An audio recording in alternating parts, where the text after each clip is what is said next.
നമസ്കാരം, ഞാൻ അദ്വാത്മിക ഷിജോ. എല്ലാവർക്കും മലയാളം എക്സ്പ്രസ് ന്യൂസിലെ പ്രഭാത വാർത്തകളിലേക്ക് സ്വാഗതം. ഇറാനിലെ തെക്കൻ പ്രദേശത്തെ ജനവാസ മേഖലകളിൽ US ആക്രമണം. പാലങ്ങളടക്കം ബോംബിട്ട് തകർത്തു. യുദ്ധം അവസാനിപ്പിച്ചില്ലെങ്കിൽ സമ്പൂർണ്ണ നശീകരണ ശൈലിയിലേക്ക് നീങ്ങുമെന്ന് ഇറാന്റെ ഇസ്ലാമിക് റവല്യൂഷണറി ഗാർഡ് കോർ വ്യക്തമാക്കി. ഹോർമുസിൽ തായ് കപ്പലിന് നേരെ ഇറാൻ ആക്രമണം നടത്തി. ഇറാന്റെ ആക്രമണത്തിൽ കുവൈറ്റിലെ വൈദ്യുതി ഉൽപാദന കടൽ ജല ശുദ്ധീകരണ നിലയത്തിന് കേടുപാടുകൾ സംഭവിച്ചു. അപ്രതീക്ഷിത പവർക്കട്ട് മൂലം അത്യാസന്ന നിലയിലായിരുന്ന രോഗി ഓക്സിജൻ ലഭിക്കാതെ മരിച്ചു. പാലക്കാട് സ്വദേശി M കൃഷ്ണനാണ് മരിച്ചത്. വൈദ്യുതി മുടങ്ങിയതോടെ ഓക്സിജൻ കോൺസെൻട്രേറ്ററിന്റെ പ്രവർത്തനം നിലച്ചത് മൂലമാണ് മരിച്ചത്. അർദ്ധരാത്രിയോടെയാണ് വൈദ്യുതി മുടങ്ങിയത്. പിന്നീട് വൈദ്യുതി ബന്ധം പുനഃസ്ഥാപിച്ചു. ഓക്സിജൻ കോൺസെൻട്രേറ്റർ പ്രവർത്തിപ്പിച്ചെങ്കിലും രോഗി രാവിലെ 6 മണിയോടെ മരിക്കുകയായിരുന്നു. വൈദ്യുതി നിയന്ത്രണത്തിൽ അയവ് വരുത്താൻ 1 വർഷത്തേക്ക് 200 മെഗാവാട്ട് വൈദ്യുതി കൂടി വാങ്ങാൻ KECBക്ക് റെഗുലേറ്ററി കമ്മീഷൻ വാക്കാൽ അനുമതി നൽകിയെന്ന് റിപ്പോർട്ടുകൾ. ശനിയാഴ്ച തെളിവെടുപ്പ് നടത്തിയ ശേഷം ഔദ്യോഗിക അനുമതി നൽകും. യൂണിറ്റിന് 5.96 രൂപയാണ് വില. 1 വർഷത്തേക്ക് ദിവസം മുഴുവൻ 200 മെഗാവാട്ട് വൈദ്യുതിക്കാണ് കരാർ. വർഷം ഏകദേശം 140 കോടി യൂണിറ്റ് വരുമിത്. ചെലവ് ഏകദേശം 840 കോടി രൂപയും. ഇതോടെ നിയന്ത്രണത്തിൽ ചെറിയ ഇളവുണ്ടാകും. എന്നാലും തുടരേണ്ടിവരും. കാരണം മഴയില്ലാത്ത ദിവസങ്ങളിൽ 600 മെഗാവാട്ട് വരെ വൈദ്യുതി കുറവുണ്ട്. മിഷൻ സമുദ്രയുടെ ഭാഗമായി ടാറ്റ 10,000 കോടി രൂപ കേരളത്തിൽ നിക്ഷേപിക്കുമെന്ന് സർക്കാർ അവകാശപ്പെട്ടിട്ടില്ലെന്ന് വിശദീകരണം. മിഷൻ സമുദ്രയുടെ ഭാഗമായി 10,000 കോടി രൂപയുടെ ആകെ നിക്ഷേപം ഉണ്ടാകുമെന്നാണ് മുഖ്യമന്ത്രി VD സതീശൻ ഒരു അഭിമുഖത്തിൽ പറഞ്ഞത്. പദ്ധതിയിൽ ടാറ്റ അടക്കം പല കമ്പനികളും നിക്ഷേപിക്കാൻ സാധ്യതയുണ്ടെന്നാണ് പറഞ്ഞതെന്നും സർക്കാർ പുറത്തിറക്കിയ പ്രസ്താവനയിൽ അറിയിച്ചു. ടാറ്റയുടെ കപ്പൽ നിർമ്മാണ പദ്ധതിയെന്ന് സർക്കാർ അവകാശപ്പെട്ടത് ഇടത് സർക്കാരിന്റെ ഇൻവെസ്റ്റ് കേരള പദ്ധതിയിൽ താൽപര്യപത്രം ഒപ്പിട്ട ടാറ്റയുടെ സബ്സിഡിയറി കമ്പനിയായ ആക്സൺ എഞ്ചിനീയറിംഗിന്റെ പദ്ധതിയെന്ന് റിപ്പോർട്ടുകൾ. കൊച്ചിയിൽ ചെറുകപ്പലുകളുടെ അറ്റകുറ്റപ്പണികൾക്ക് യൂണിറ്റ് തുടങ്ങാൻ താൽപര്യപത്രം ഒപ്പിട്ടിരുന്നു. സംസ്ഥാന പൊതുമേഖലാ സ്ഥാപനമായ മലബാർ സിമന്റ്സുമായി ചേർന്ന് കൊച്ചി വെല്ലിംഗ്ടൺ ഐലൻഡിൽ പദ്ധതി നടപ്പാക്കാൻ ഈ വർഷം ഫെബ്രുവരി 12-ന് ആക്സൺ ഗ്രൂപ്പ് കരാർ ഒപ്പിട്ടിരുന്നു. വൈദ്യുതി നിയന്ത്രണം മുൻകൂട്ടി അറിയിക്കാത്തത് ജനങ്ങൾക്ക് വലിയ ബുദ്ധിമുട്ടുണ്ടാക്കുന്നുണ്ടെന്ന് പ്രതിപക്ഷ നേതാവ് പിണറായി വിജയൻ. കഴിഞ്ഞ ദിവസം വീട്ടിൽ 1.25 മണിക്കൂർ വൈദ്യുതി മുടങ്ങിയെന്നും അദ്ദേഹം പരിഹസിച്ചു. വൈദ്യുതി ലഭ്യതയിൽ കുറവുണ്ടാകാം. കുറവ് മുൻകൂട്ടി കണ്ട് വാങ്ങാൻ നടപടിയാണ് വേണ്ടതെന്നും പ്രതിപക്ഷ നേതാവ് പറഞ്ഞു. പൊന്നാനിയിൽ പോലീസ് ഉദ്യോഗസ്ഥർക്കെതിരായ ബലാത്സംഗ പരാതിയിൽ കേസെടുക്കുന്നതിനെതിരെ ഉന്നത പോലീസ് ഉദ്യോഗസ്ഥർ നൽകിയ അപ്പീൽ ഹൈക്കോടതി തള്ളി. മലപ്പുറം മുൻ SP സുജിത് ദാസ് അടക്കമുള്ളവരുടെ അപ്പീലാണ് ഹൈക്കോടതി തള്ളിയത്. പൊന്നാനി സ്വദേശിയായ സ്ത്രീയുടെ പരാതിയിൽ കേസെടുക്കണമെന്ന പൊന്നാനി മജിസ്ട്രേറ്റ് കോടതി ഉത്തരവ് ഹൈക്കോടതി ശരിവച്ചു. 2022-ൽ സ്വത്ത് തർക്കവുമായി ബന്ധപ്പെട്ട് പോലീസിനെ സമീപിച്ച സ്ത്രീയെ SP, DYSP, CI തുടങ്ങിയ ഉദ്യോഗസ്ഥർ ബലാത്സംഗം ചെയ്തെന്നാണ് പരാതി.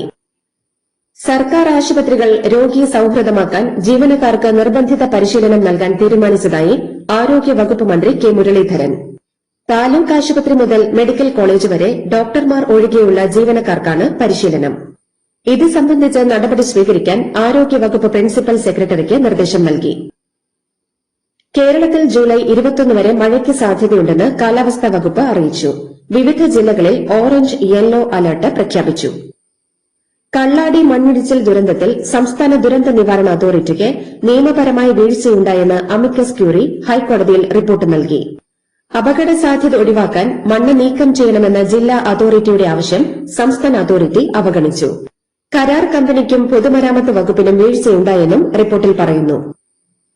പ്രതിപക്ഷ ഉപനേതൃ പദവി CPI ഗൌരവമായി മുന്നോട്ടുവച്ച വിഷയമാണെന്നും ഒരു വ്യക്തിക്ക് പറഞ്ഞു നിർത്താൻ പറ്റുന്ന വിഷയമല്ലെന്നും P സന്തോഷ് കുമാർ MP. പദവി CPIക്ക് അർഹതയുള്ളതാണ്, രാഷ്ട്രീയ ആവശ്യമാണ് അത്. 2 മാസമായി ചർച്ച നടക്കുന്നുണ്ടെന്നും പ്രതിപക്ഷം കൂടുതൽ ശക്തമാകാൻ അതാവശ്യമുണ്ടെന്നും P സന്തോഷ് കുമാർ MP പറഞ്ഞു. സാങ്കേതിക പരീക്ഷാ കൺട്രോളർ നടത്തിയ KGCE എഞ്ചിനീയറിംഗ് 1ാം വർഷ പരീക്ഷകളിൽ ക്രമക്കേട് കണ്ടതിനെ തുടർന്ന് 3 പരീക്ഷകൾ റദ്ദാക്കി.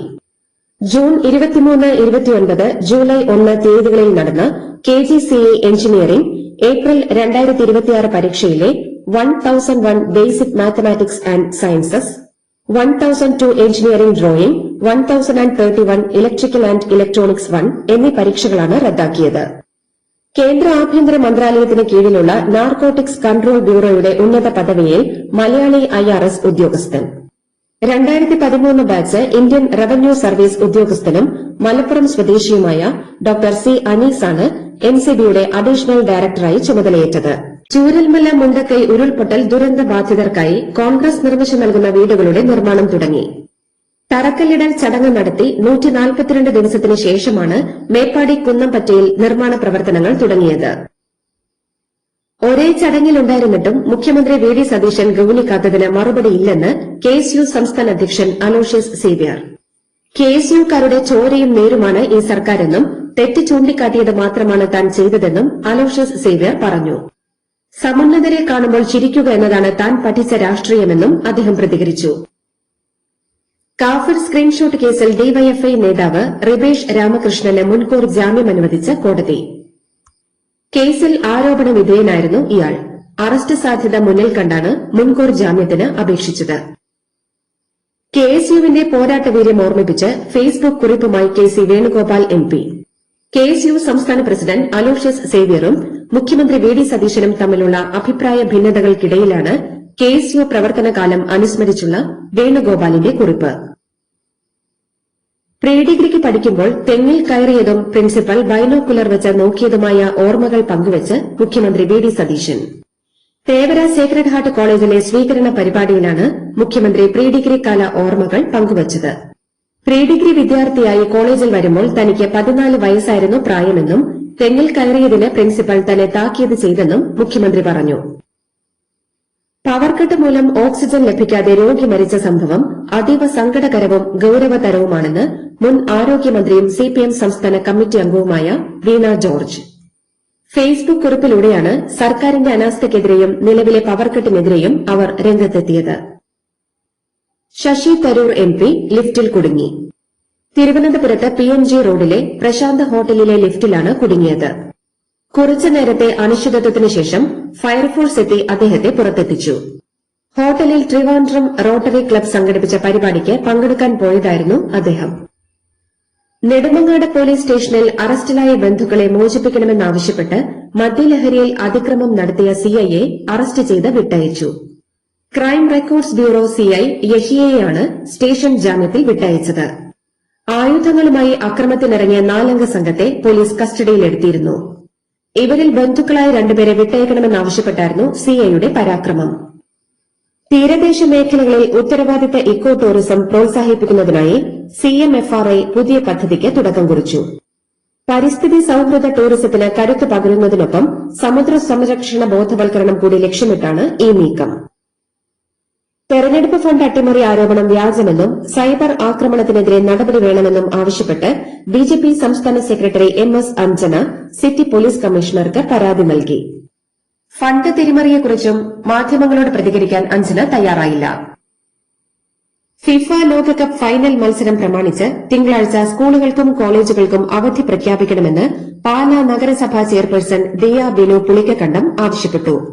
വിദ്യാർത്ഥികളിൽ കായിക താൽപര്യം വളർത്താനും ലഹരി ഉപയോഗത്തിനെതിരെ കായിക രംഗത്തെ പ്രോത്സാഹിപ്പിക്കാനും ഈ തീരുമാനം സഹായിക്കുമെന്ന് അവർ നിവേദനത്തിൽ ചൂണ്ടിക്കാട്ടി. മുഖ്യമന്ത്രി എട്ടുകാലി മമ്മൂഞ്ഞാകരുതെന്ന് CPM നേതാവ് P. രാജീവ്. ടാറ്റ സബ്സിഡിയറി കമ്പനിയായ ആർട്ട്സൻസ് നിക്ഷേപം കഴിഞ്ഞ സർക്കാരിന്റെ കാലത്ത് പ്രഖ്യാപിച്ചതാണ്. 2025 ഇൻവെസ്റ്റ് കേരളയിൽ പദ്ധതി അവതരിപ്പിച്ചിരുന്നുവെന്നും രാജീവ് പറഞ്ഞു. വയനാട് മുത്തങ്ങയിൽ അപകടത്തിൽപ്പെട്ട 11 വയസ്സുകാരൻ പോലീസ് അനാസ്ഥയെ തുടർന്ന് മരിച്ചു. പരിക്കേറ്റ കുട്ടിയെ ആശുപത്രിയിലെത്തിക്കാൻ പോലീസ് വിസമ്മതിച്ചെന്നും ഇത് മരണത്തിന് കാരണമായെന്നും ആരോപണമുണ്ട്. സംഭവത്തിൽ ബാലാവകാശ കമ്മീഷൻ സ്വമേധയാ കേസെടുത്തു. കാശ്മീരിലെ ദോഡ ജില്ലയിൽ പോലീസ് വെടിവയ്പിൽ യുവാവ് മരിച്ചതിനെ തുടർന്ന് വൻ പ്രതിഷേധം. ജില്ലയിൽ ഇന്റർനെറ്റ് സേവനങ്ങൾ റദ്ദാക്കി. ഭദേർവ സ്വദേശി ആരിഫ് ഹുസൈനാണ് മരിച്ചത്. ഝായിൽ ജമ്മു കാശ്മീർ പോലീസുമായുണ്ടായ തർക്കത്തിനൊടുവിൽ ആരിഫിനെ പോലീസ് വെടിവെച്ച് കൊന്നെന്നാണ് നാട്ടുകാരുടെ ആരോപണം. പശുക്കടത്ത് അന്വേഷിക്കാനെത്തിയ പോലീസിനെ ആക്രമിച്ച് തോക്ക് തട്ടിയെടുക്കാൻ ശ്രമിച്ചപ്പോഴുണ്ടായ പിടിവലിക്കിടെ അബദ്ധത്തിൽ വെടിവെട്ടിയാണ് ആരിഫ് മരിച്ചതെന്നാണ് പോലീസ് പറയുന്നത്. ഗെയിൻ ബിറ്റ്കോയിൻ തട്ടിപ്പ് കേസിൽ കേന്ദ്ര സർക്കാരിന് സുപ്രീംകോടതി ചീഫ് ജസ്റ്റിസ് സൂര്യകാന്ത് അധ്യക്ഷനായ ബെഞ്ച് നോട്ടീസ് അയച്ചു. വിദഗ്ധർ അടങ്ങുന്ന പ്രത്യേക അന്വേഷണ സമിതിയെ നിയോഗിക്കണമെന്ന് ബിറ്റ്കോയിൻ ഇൻവെസ്റ്റേഴ്സ് പ്രൊട്ടക്ഷൻ സൊസൈറ്റി നൽകിയ ഹർജിയിലാണ് കോടതിയുടെ നടപടി. അമൃത് ഭാരത് പദ്ധതിക്ക് കീഴിൽ നവീകരിച്ച 75 റെയിൽവേ സ്റ്റേഷനുകളുടെ ഉദ്ഘാടനം പ്രധാനമന്ത്രി നരേന്ദ്രമോദി നിർവഹിച്ചു. പഞ്ചാബിലെ ജലന്ധർ കാന്റ് റെയിൽവേ സ്റ്റേഷനിൽ നടന്ന ചടങ്ങിലാണ് അമൃത് ഭാരത് സ്റ്റേഷനുകളുടെ ഉദ്ഘാടനം നിർവഹിച്ചത്. മറ്റ് സ്റ്റേഷനുകളിൽ വീഡിയോ കോൺഫറൻസിംഗ് വഴി പ്രധാനമന്ത്രിയുടെ ഉദ്ഘാടന പ്രസംഗം പ്രദർശിപ്പിച്ചു. ഗാസിയാബാദിൽ ബലാത്സംഗത്തിനിരയായ 4 വയസ്സുകാരിക്ക് ചികിത്സ നൽകുന്നതിൽ വീഴ്ച വരുത്തിയ ആശുപത്രികളെയും ഡോക്ടർമാരെയും രൂക്ഷമായി വിമർശിച്ച സുപ്രീംകോടതി. പാവപ്പെട്ട കുട്ടിയായതിനാലാണ് ചികിത്സ നൽകാതെ ഒഴിവാക്കിയതെന്നും ഇവിടങ്ങളിലെ ഡോക്ടർമാർക്ക് പേരിനൊപ്പം ഡോക്ടർ എന്നെഴുതാൻ അവകാശമില്ലെന്നും സുപ്രീംകോടതി പറഞ്ഞു. ഇന്ത്യയിലുള്ള ബംഗ്ലാദേശ് മുൻ പ്രധാനമന്ത്രി ഷെയ്ഖ് ഹസീനയെ കൈമാറാനുള്ള ബംഗ്ലാദേശിന്റെ അപേക്ഷ ലഭിച്ചതായി വിദേശകാര്യ മന്ത്രാലയം. ഇന്ത്യയുടെ മറുപടി പ്രതീക്ഷിക്കുന്നതായി ബംഗ്ലാദേശ് വ്യക്തമാക്കി. ഇന്ത്യയുമായുള്ള ബന്ധത്തിൽ ഈ വിഷയം ഒരു തടസ്സമായി മാറരുതെന്ന് വിദേശകാര്യ സഹമന്ത്രി ഷാമ ഒബൈദ് ഇസ്ലാം പറഞ്ഞു. ജോർദാനിലെ അമേരിക്കൻ സൈനിക താവളം മിസൈൽ ഡ്രോൺ ആക്രമണത്തിൽ തകർത്തതായി ഇറാൻ അവകാശപ്പെട്ടു. നിരവധി യുദ്ധവിമാനങ്ങൾക്ക് നാശനഷ്ടമുണ്ടായെന്നും ഇത് അമേരിക്കൻ ആക്രമണങ്ങൾക്കുള്ള തിരിച്ചടിയാണെന്നും ഇസ്ലാമിക് റവല്യൂഷണറി ഗാർഡ് കോർപ്സ് അറിയിച്ചു. യുഎസ് പ്രസിഡന്റ് ഡൊണാൾഡ് ട്രംപിനെ വധിക്കുന്നവർക്ക് $1 കോടി പ്രഖ്യാപിച്ച് ഇറാഖിലെ സായുധ സംഘമായ ഇസ്ലാമിക് റെസിസ്റ്റൻസ് ഇൻ ഇറാഖ്. ട്രംപിനെ വധിക്കുന്നത് ആരാണെങ്കിലും അവർക്ക് $10 മില്യൺ സമ്മാനിക്കുമെന്നാണ് ഇറാന്റെ പിന്തുണയുള്ള IRI പ്രഖ്യാപിച്ചിരിക്കുന്നത്. അമേരിക്കയിലെ കുടിയേറ്റക്കാരായ ട്രക്ക് ഡ്രൈവർമാർക്ക് പകരം വിരമിച്ച യുഎസ് സൈനികരെ നിയമിക്കുമെന്ന് യുഎസ് പ്രസിഡന്റ് ഡൊണാൾഡ് ട്രംപ്. വിദേശികളായ പല ഡ്രൈവർമാരും ലഹരിമരുന്നിനും മദ്യത്തിനും അടിമകളാണെന്നും റോഡ് അപകടങ്ങളിൽ നിരവധി പേർ മരിക്കാൻ ഇക്കൂട്ടർ കാരണമാകുന്നുണ്ടെന്നും ആരോപിച്ചാണ് ട്രംപിന്റെ പുതിയ നീക്കം. ലേബർ പാർട്ടി നേതാവായി തെരഞ്ഞെടുക്കപ്പെട്ട ആൻഡി ബെണം ബ്രിട്ടനിലെ പ്രധാനമന്ത്രിയായി തിങ്കളാഴ്ച അധികാരമേൽക്കും. മേക്കർ ഫീൽഡിൽ നിന്നുള്ള എംപിയായ അദ്ദേഹം ഗ്രേറ്റർ മാഞ്ചസ്റ്റർ മുൻ മേയറാണ്. പാർട്ടിയിലെ പിന്തുണ നഷ്ടപ്പെട്ട് പ്രധാനമന്ത്രി കിയ സ്റ്റാമർ രാജിവെച്ചതിനാലാണ് പുതിയ നേതാവിനെ തെരഞ്ഞെടുത്തത്. മെക്സിക്കോയിലെ ചിയാപാസിൽ ഭൂചലനം. റിക്ടർ സ്കെയിലിൽ 7.4 തീവ്രത രേഖപ്പെടുത്തിയ ശക്തമായ ഭൂചലനമാണ് അനുഭവപ്പെട്ടത്. അയൽ രാജ്യങ്ങളായ എൽ സാൽവദോർ, ഗ്വാട്ടമാല എന്നിവിടങ്ങളിലും ശക്തമായ പ്രകമ്പനം അനുഭവപ്പെട്ടു. വെസ്റ്റ് ഇൻഡീസ് ക്രിക്കറ്റ് ഇതിഹാസം ഗാരി സോബേഴ്സ് അന്തരിച്ചു. വാർദ്ധക്യ സഹജമായ അസുഖങ്ങളെ തുടർന്ന് ബാർബഡോസിലെ വീട്ടിലായിരുന്നു അന്ത്യം. മകൻ ഡാനിയൽ സോബേഴ്സാണ് മരണവിവരം സ്ഥിരീകരിച്ചത്. ക്രിക്കറ്റ് ചരിത്രത്തിലെ ഏറ്റവും മികച്ച ഓൾറൌണ്ടർമാരിൽ ഒരാളായി കണക്കാക്കപ്പെടുന്ന അദ്ദേഹം വെസ്റ്റ് ഇൻഡീസ് ക്രിക്കറ്റിലെ ഒരു യുഗത്തിന്റെ പ്രതീകമായിരുന്നു.